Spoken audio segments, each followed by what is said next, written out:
Fala pessoal, vocês estão no canal Sávio Explica e o jogo de hoje é Blue Moon City. Blue Moon City é um jogo de 2006 do autor Reiner Knizia, doutor Reiner Knizia, publicado aqui no Brasil pela Galápagos Jogos. Em Blue Moon City nós vamos estar tentando reconstruir a cidade de Blue Moon City, que foi destruída numa guerra entre os povos que a habitavam.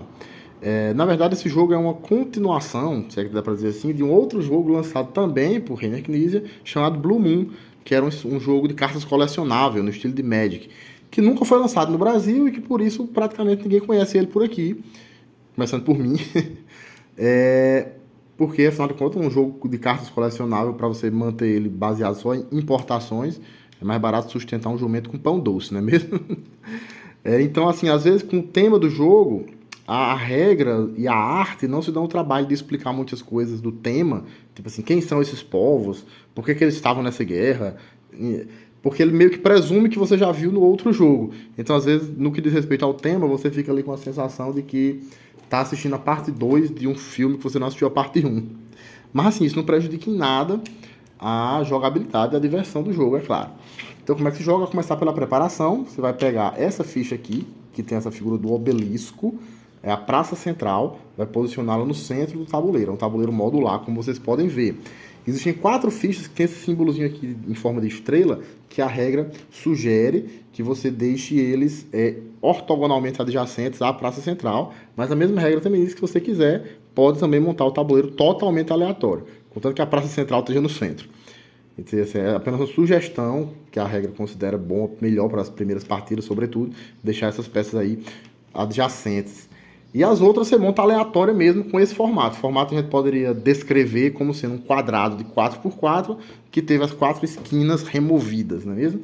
Todas as fichas têm 2 lados. Um lado mostra a cidade, que seriam as ruínas da cidade, né? E o outro lado mostra a mesma ilustração, só que colorida, que seria aquele trecho da cidade já reconstruído. É bem fácil de diferenciar. Primeiro, porque um lado é colorido e o outro não. E segundo, porque esse lado que não é colorido sempre vai ter esses números aqui na parte de baixo que indicam a contribuição que os jogadores precisam fazer para reconstruir, como vocês verão já já. Então você sempre vai deixar todas as figuras com esse lado que mostra esses números, né? Esse lado da cidade em reconstrução, ainda não reconstruído, virado para cima. Você também deixa por perto essa figura aqui, que representa o obelisco. Ela tem 2 lados. E aí você vê um lado para jogar em apenas 2 jogadores e o outro em 3 ou 4. Blue Moon City é um jogo que dá para jogar de 3 a 4 jogadores. Então, vamos simular aqui, por exemplo, uma partida entre 3 jogadores. Cada jogador escolhe o seu peão. Os peões têm um formato bem inusitados. Dá para perceber que cada um deles tem relação com um dos 4 elementos, né? Um forno para representar o fogo, um balde a água, um martelo a terra e um fole o ar. Uma partida de 3 jogadores, digamos que tenha sido aqui o martelo, o forno e o balde. Cada jogador vai receber também um conjuntinho de fichas da sua respectiva cor, que vai deixar por perto. Você vai pegar também essas 3 pecinhas aqui dos dragões, cada qual de uma cor, deixar por perto também. Vai pegar essas fichinhas aqui que eles chamam de escamas de dragão, parece uma folhinha dourada, escamas de dragão. Você vai pegar uma determinada quantidade de escamas de dragão que varia conforme a quantidade de jogadores. Se você estiver jogando em apenas 2 jogadores, você vai pegar um estoque de 7 escamas de dragão. Em 3 jogadores, 10. E em 4, 12. Não é uma relação de números muito fácil de memorizar, mas aí vocês conferem no manual. 2 jogadores, 7, 3, 10 e 4, 12. No nosso exemplo aqui, uma partida entre 3 jogadores, nós formaríamos um estoque de 10 escamas de dragão. Deixe eles ali por perto. Por último, você vai pegar as cartas, né, esse baralhão de cartas aqui. Embaralhar bem embaralhado. Existe ainda um outro recurso, que na verdade é o mais importante do jogo, praticamente o dinheiro do jogo, que são as fichas de cristal. Existem fichas de valor 3, fichas de valor 1. Você também vai formar um estoque delas e deixar por perto ao alcance dos jogadores. Esse baralho de cartas, você vai embaralhar. Esperem só o caminhão terminar de passar aqui na frente de casa. E vai distribuir 8 cartas para cada jogador, certo? 1, 2, 3, 4, 5, 6, 7 e 8. Cada jogador vai pegar as suas 8 cartas e mantê-las na mão, ocultas dos demais jogadores. Então você escolhe o jogador inicial pelo método que você quiser. E o jogo vai seguir sempre esse horário. Cada jogador faz a sua jogada, passa a vez para o vizinho da esquerda. E em que consiste a jogada do jogador? Consiste basicamente em duas etapas que ele vai realizar em sequência. A primeira etapa e ambas são opcionais. A primeira etapa é mover-se. O jogador vai pegar, digamos que seja o jogador azul, ele vai se mover até 2 espaços. E como eu disse, é opcional, ou seja, você pode se mover de 0 até 2 espaços. Se você quiser permanecer parado no canto que você já se encontra, é permitido. Essa movimentação é sempre em espaços adjacentes. Então, deixa eu olhar rapidamente aqui o meu baralho para ver qual seria uma opção interessante de movimentação para mim.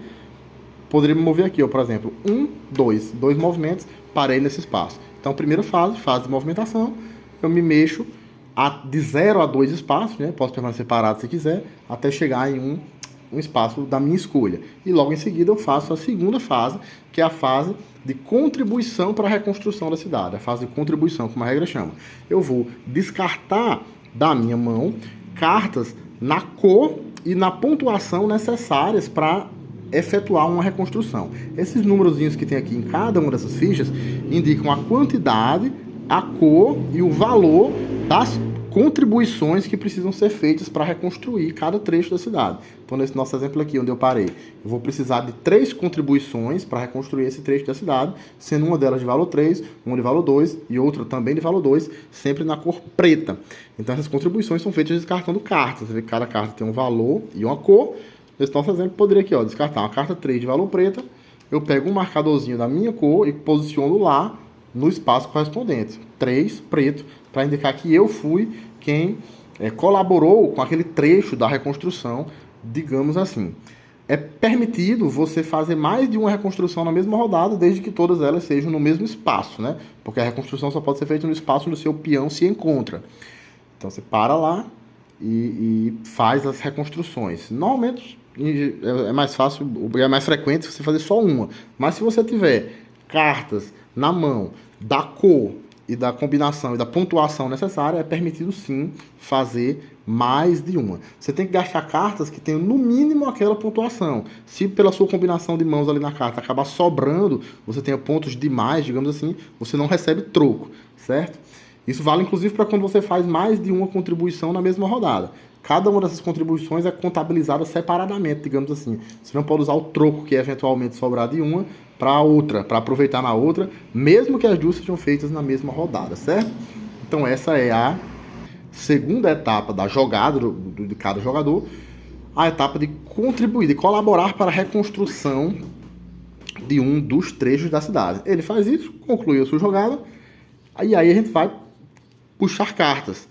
Para puxar cartas, funciona da seguinte forma: você pode descartar até 2 cartas da sua mão. Se tiver ali 2 cartas que você acha que não vão servir muito, estão ali só atrapalhando mais do que ajudando, você pode descartar até 2 e em seguida puxar uma quantidade igual ao que você descartou mais 2. Ou seja, se você não descartou nenhuma, você puxa 2. Se você descartou 1, você puxa 3. Se você descartou 2, que é o máximo, você puxa 4. Descarta, se quiser, até 2, né, de 0 a 2. E em seguida puxa para a mão uma quantidade igual ao que você descartou, mais 2. E aí passa a vez para o vizinho da esquerda. Basicamente assim é isso. O esqueleto da jogada do jogador é isso. À medida que os jogadores vão fazendo as suas jogadas, vão espalhando seus marcadores de contribuição pelo mapa. Isso vai acontecendo assim até que em um determinado momento, algum determinado trecho do mapa tenha todos os seus espaços completos. Nesse nosso exemplo aqui já teria um, né? Porque esse aqui tem um espaço só. Mas vamos esquecer esse aqui e focar no lado de cima para o exemplo ficar melhor. Esse exemplo aqui. Todos os espaços foram completos, não importa que foi pelo mesmo jogador. No momento em que o espaço é completo, você devolve as fichinhas para os jogadores. Isso é importante porque a quantidade de fichas é limitante. Se acabar, acabou. Você fica sem conseguir fazer novas ações enquanto não conseguir recuperá-las. E você só recupera quando conclui aquele trecho que foi preenchido ali. Nesse momento em que você conclui a construção de um trecho, você vira ele para o lado construído e é nessa hora que você distribui os bônus. Veja, cada ficha aqui tem 3 bônus. Nesse momento em que a ficha é reconstruída, você vai se preocupar apenas com esses 2 da esquerda, que a regra chama de bônus majoritário e bônus de construção.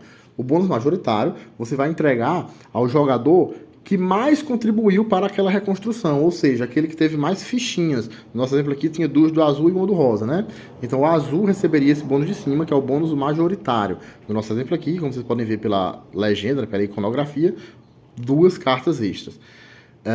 E todos os jogadores que contribuíram nessa reconstrução vão receber esse bônus de baixo. Inclusive aquele que já recebeu o bônus majoritário vão receber o bônus de baixo, que ele chama de bônus de construção. No nosso exemplo aqui, uma ficha de cristal. Então, nesse nosso exemplo, o azul receberia 2 cartas extras e uma ficha de cristal, e o rosa receberia uma ficha de cristal. E aí você vira a cidade, deixando-a para o lado construído.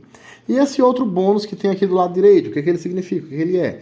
Esse bônus aqui do lado direito é o que eles chamam de bônus de adjacência. Como é que funciona? Ele é um bônus que fica, a princípio, inativo, e no momento em que você constrói a cidade, apenas aí ele torna-se ativo. A partir do momento em que ele está ativo, como é que vai funcionar? Quando outro jogador, em outra jogada mais adiante, reconstruir um trecho da cidade adjacente a esse, ele vai receber o bônus de adjacência. Então, digamos, por exemplo, que numa rodada posterior, alguém foi lá e reconstruiu esse trecho aqui. Então, ele vai aí imediatamente você confere os bônus de majoritário e de construção, que é o normal, que você sempre vai conferir, e além disso você vai conferir todas as adjacências, apenas na ortogonal, certo? Diagonal nunca conta. Acima, abaixo, à direita e à esquerda. Você vai ver, nessas cartas adjacentes, tem alguma que já esteja reconstruída? Caso esteja, eu vou receber também o bônus de adjacência dessa carta em questão.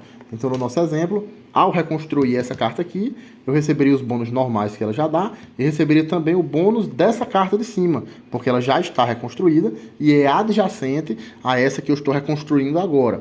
Esse bônus de adjacência, ele é como se fosse o bônus de construção. Ele vai para todo mundo que tenha colaborado, nem que seja com só uma ficha, na reconstrução da cidade. Nesses casos aqui, onde a ficha tem um espaço só, então um único jogador vai construir e ele sozinho vai ganhar todos os bônus. E nesse espaço aqui, que em vez de ter uma cor, tem uma listrinha aqui multicolorida. Nesse caso aqui, você pode gastar cartas de qualquer cor, desde que sejam da mesma cor. Então, por exemplo, para eu fazer essa reconstrução aqui, eu preciso gastar 5 cartas de qualquer cor, da mesma cor. Não sei se deu para entender. Por exemplo, 5 cartas brancas, ou 5 cartas azuis, ou 5 cartas pretas. Para eu fazer essa reconstrução aqui, eu preciso gastar 4 cartas amarelas, ou 4 cartas azuis. 4 cartas que elas sejam da mesma cor entre si, digamos assim. E acho que essa é a única ficha no tabuleiro inteiro que tem essa característica desses espaços onde as fichas é multicoloridas, digamos assim. Então você vai fazendo isso, vai colaborando para a reconstrução, vai reconstruindo. Os bônus que os diferentes espaços lhe dão, cada espaço dá um bônus diferente, mas trocando em miúdos, no fim das contas, ou vão ser fichas de cristal, ou vão ser cartas extras, ou vão ser escamas de dragão. Falando em escamas de dragão, vamos explicar para que elas servem, vamos explicar também o que são aqueles dragõezinhos lá em cima que nós não mencionamos ainda. É o seguinte, esses dragões, eles começam o jogo fora do tabuleiro, e eles podem entrar no tabuleiro, e uma vez tendo entrado, podem também se mover pelo tabuleiro, graças ao efeito especial de algumas cartas. Quebrei o bicho aqui, quebrei não, desencaixa mesmo. Graças ao efeito especial de algumas cartas, como eu vou explicar mais adiante. Para que serve ele? Sempre que você faz uma colaboração para a reconstrução de um trecho da cidade, na presença de um dragão, como diz a regra, você ganha uma escama de dragão, além do que você já ganha normalmente.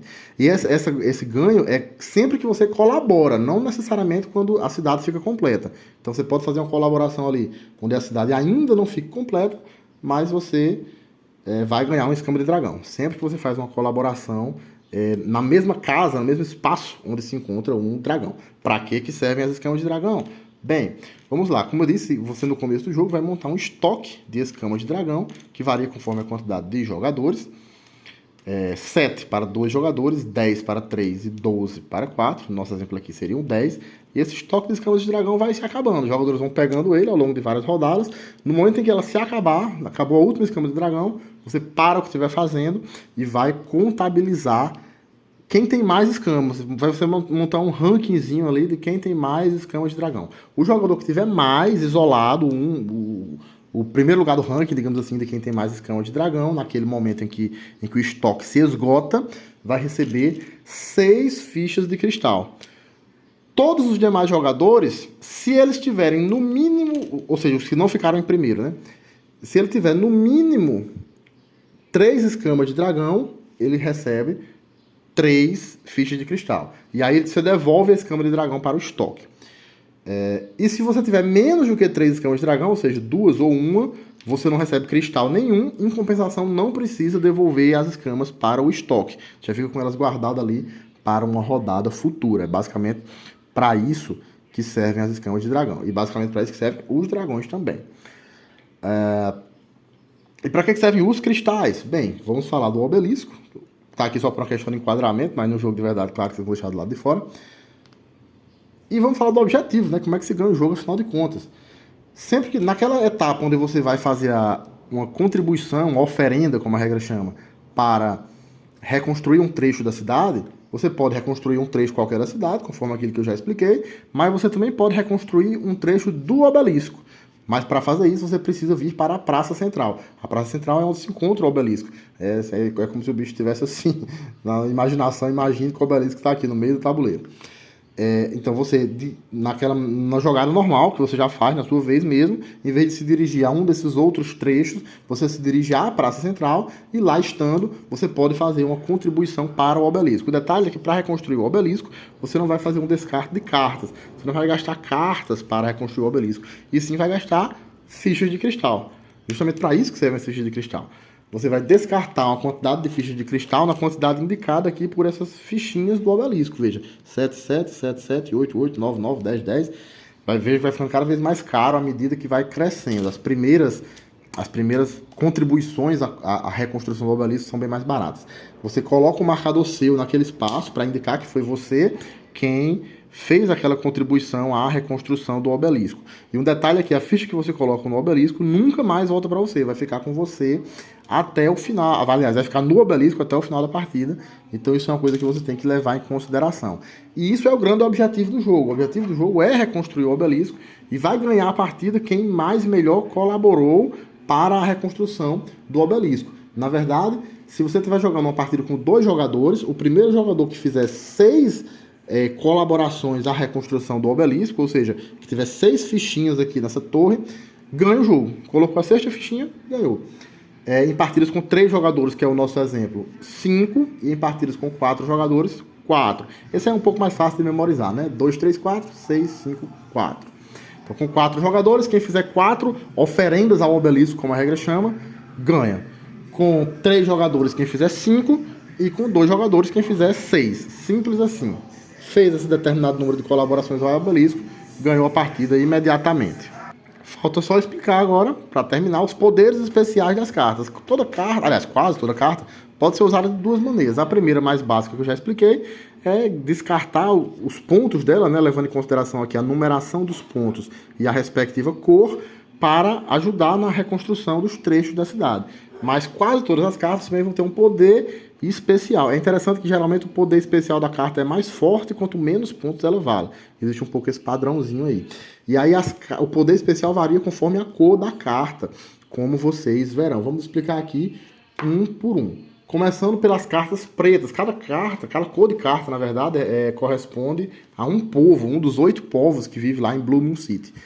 Essas cartas pretas, as cartas de valor 3 não tem poder especial. Se você encontra alguma aqui, ela vai valer só para usar pelo número mesmo. As cartas de valor 2 têm um poder especial de que você pode descartá-las. Deixa eu encontrar rapidinho. De que você pode descartá-las para mover o dragão vermelho até 3 espaços de distância. Você move ele pelo tabuleiro assim como se fosse um peão, sempre andando apenas em linha reta. Eu não estou encontrando aqui nenhuma para mostrar a vocês. Que coisa. Aqui, achei. Uma carta preta de valor 2, você pode descartar a carta. E aí preste atenção, que descartar a carta significa que você não está utilizando ela para a finalidade de reconstruir um trecho, certo? Ou você usa de um jeito, ou você usa do outro. E outra coisa é que você pode fazer isso a qualquer momento da sua jogada, antes mesmo de se movimentar, se for o caso. Antes de se mover, depois de se mover, a qualquer momento da sua jogada. Descarta uma carta preta de valor 1, vai mover o dragão vermelho. É interessante, porque a carta preta move o dragão vermelho, vai entender. Uma carta preta de valor 1 vai mover o dragão vermelho para qualquer espaço que você quiser. O dragão cai de paraquedas ali onde você escolher. Uma carta preta de valor 2 vai mover o dragão vermelho até 3 espaços, se movendo pelo tabuleiro como um peão. As cartas pretas de valor 3 não têm poder especial, valem apenas para reconstruir a cidade mesmo. As cartas vermelhas e as cartas azuis são rigorosamente iguais às pretas, rigorosamente iguais, com o diferencial apenas da cor do dragão. A carta azul vai servir para mover o dragão azul, e as cartas vermelhas vão servir para mover o dragão verde. Isso aí eles botaram para confundir mesmo, né? A carta que move o dragão vermelho não é a vermelha, é a preta. E a carta vermelha é a que move o dragão verde. Vai entender. Mas enfim, as cartas pretas, vermelhas e azuis são basicamente iguais. O poder especial que elas dão é mover os dragões. Ou ele cai de paraquedas ali no espaço que você escolher, ou ele se move até 3 espaços, conforme que disser a ilustração da carta. O vermelho com relação ao dragão verde, o azul com o dragão azul e o preto com o dragão vermelho. As cartas cinza, né? Esse povo aqui cinza, o poder especial dele, deixa eu ver se eu encontro um aqui,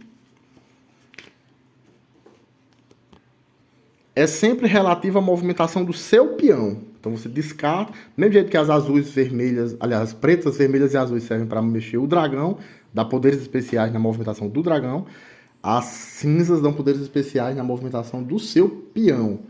Existem algumas que vão lhe permitir mover o peão para qualquer espaço que você quiser, seu peão vai cair de paraquedas lá onde você queira, e outras que vão lhe permitir mover o peão até 2 espaços extras, né? Os 2 que você já move normalmente e mais 2 espaços extras. Esses são poderes das cartas cinza. As cartas verde, elas são as cartas coringa. Qualquer carta verde, não importa o seu valor dela, é 1, 2 ou 3, pode ser usada como se fosse um coringa de valor 1. Então, por exemplo, eu quero fazer uma jogada onde eu preciso de um total de 3 pontos, ou sei lá, de 4 pontos na cor vermelha. Eu tenho esse 3 vermelho e eu tenho esse 1 verde. Então eu posso dizer que esse 1 verde é vermelho. Então, mas não importa se a carta verde for de valor 2 ou de valor 3. Se você utilizar ela como coringa, ela sempre vai valer como se fosse um coringa de qualquer cor, de valor 1, independente de qual fosse o valor original da carta. As cartas marrons, elas também têm um poder assim, relacionado a um uso como coringa, mas é um pouco diferente das cartas verdes. Na verdade, as cartas marrons funcionam da seguinte forma. O poder especial que elas dão é que 2 cartas marrons somadas, por assim dizer, equivalem a uma carta coringa de valor 3, de qualquer cor. Então você para poder usar as cartas marrom, a ilustração é bem autoexplicativa, né? Para poder usar esse poder especial das cartas marrom, você tem que descartar 2 cartas marrom juntas ao mesmo tempo, para que elas contem como um coringa de valor 3. No caso da carta verde, é o contrário, né? Você gasta uma única carta verde como coringa, mas ela sempre vai ter um valor de apenas 1. Então ganha de um lado, perde do outro. As cartas brancas, elas também têm um efeito que tem a ver com você usar cartas como coringa, né? Usar uma carta de uma cor como se fosse da outra. Só que o detalhe é o seguinte, não é ela mesma que vai servir como coringa, mas você descarta uma carta branca para que você possa usar outra carta como coringa. No caso, dependendo da ilustração, algumas delas te dão o poder. Descarta essa carta verde para usar uma outra carta qualquer como coringa. E existem outras um pouco mais poderosas que lhe permitem descartar uma carta branca para transformar até 4 outras cartas em coringa na mesma jogada. O detalhe é que essas 4 cartas que você vai transformar em coringa, você vai usar elas como se fossem de outra cor, todas as 4 precisam ser da mesma cor entre si, e você, ao transformá-las, também vai transformá-las todas na mesma cor. Então, eu vou pegar, por exemplo, 4 cartas vermelhas e considerar como se fossem azuis, 4 cartas pretas e considerar como se fossem amarelas. Você não pode misturar ao usar o poder dessa carta aqui. Falta falar só das cartas justamente amarelas. As cartas amarelas, o poder delas é o seguinte. Normalmente, não se pode fazer mais do que uma contribuição ao obelisco na mesma rodada, certo? Então, às vezes, você está com uma pontuação suficiente para fazer 2, 3 contribuições, está com cristais suficientes para fazer 2, 3 contribuições ao obelisco, se quisesse, mas não consegue porque a regra não permite.